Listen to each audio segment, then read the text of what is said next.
போல சுற்றி இருக்கிறவர்களுக்காகவோ இல்ல மற்றவர்களுக்காகவோ இல்ல.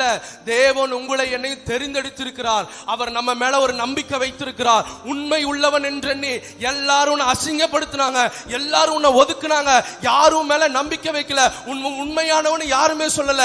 ஆனா தேவனுடைய பார்வையில நீங்களும் நானும் விலையேற பெற்றவர்களா இருக்கிறோம்.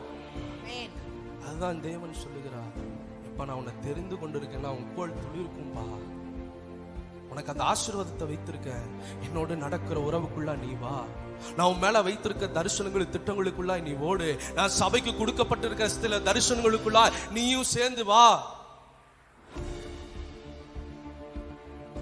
ஆண்டவர் வார்த்தையை மட்டும் கொடுக்கிறது இல்ல தேவன் அல்லங்க, அவர் நம்மளை கரம் பிடித்து நடத்துகிற தேவன், அவரை நம்ம ஒரு காலம் விட்டு விலகாத தேவன்.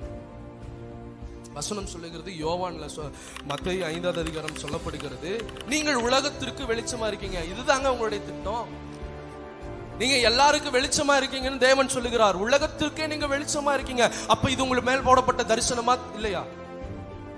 அவர் உங்களுக்கு வைத்திருக்கிற திட்டமா இல்லையா? நீங்கள் இந்த உலகத்திற்கு உப்பா இருப்பீர்கள் என்று சொல்லுகிறார்.